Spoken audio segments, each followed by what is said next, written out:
ನಾಯಿ ಜಗತ್ತು ಬಿಟ್ಟು ಹೋದ್ರೆ, ನೀವು ಬಿಟ್ಟು ಹೋದ್ರೆ, ಯಾವುದರೇ ಹೋದ್ರೆ ಏನೂ ಆಗೋದಿಲ್ಲ.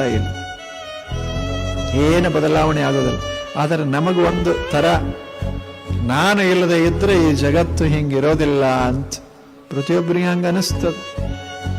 ನಾನಿದ್ರೆ ನನ್ನ ಮನೆ, ನಾನಿದ್ರೆ ನನ್ನ ಕುಟುಂಬ, ನಾನಿದ್ರೆ ಊರ, ನಾನಿದ್ರೆ ಈ ದೇಶ ಅನ್ನೋದಿಲ್ಲೇನು? ಮೊದಲಂತಿದ್ರು ಇವರ ನಂತರ ಯಾರು ಈ ದೇಶವನ್ನು ಆಳವರು ಅಂತ. ಈ ನಂತರ ಯಾರು ಅಂತಿದ್ರು, ಎಕ್ಸ್ ಆಳ್ತಿದ್ರು, ಈ ಎಕ್ಸ್ ಹೋದ ಬಳಿಕ ಇನ್ಯಾರು ಆಳವರು ಅಂತಿದ್ರು. ಜಗತ್ತ ಹಂಗಿಲ್ಲ. ನಾವು ಬರ್ತೇವಿ ಹೋಗ್ತೇವಿ, ಜಗತ್ತು ಸುಮ್ಮನೆ ನಡೆದಿರ್ತದೆ. ಅದು ಹಾಗೇ ಸಾಕ್ತಾನೆ ಇರ್ತದೆ. ನಮ್ಮ ಭ್ರಮ ಇದು. ನಾವು ಏನ್ರೆ ಮಾಡ್ತೇವೆ ಈ ಜಗತ್ತಿನಲ್ಲಿ, ಜಗತ್ತನ್ನ ಸುಂದರಗೊಳಿಸ್ತೇವೆ, ಈ ಜಗತ್ತನ್ನು ಅದ್ಭುತಗೊಳಿಸ್ತೇವೆ. ಅದು ನಮಗೆ ಎಷ್ಟು ಸಾಧ್ಯವೋ ಅಷ್ಟು ಮಾಡಬೇಕಷ್ಟೆ.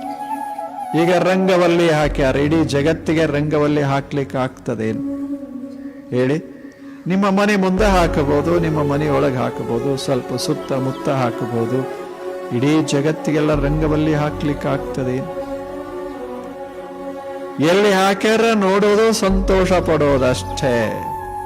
ಹಾಗೆ ಈ ಜಗತ್ತನ್ನೆಲ್ಲ ಒಂದು ರೂಪಕ್ಕೆ ತರಲಿಕ್ಕೆ ಆಗ್ತದೇನು? ಎಲ್ಲ ಹೀಗೆ ಇರೋದು, ಸ್ವಲ್ಪ ಹೆಚ್ಚು ಸ್ವಲ್ಪ ಕಡಿಮೆ, ಒಬ್ಬೊಬ್ಬರ ಬಂದಾಗ ಒಂದೊಂದು ತರ ರೂಪ ತಾಳ್ತದಷ್ಟೇ. ಆದರೆ ಜಗತ್ತು ಯಾವಾಗಲೂ ಹೀಗೆ ಇರೋದು.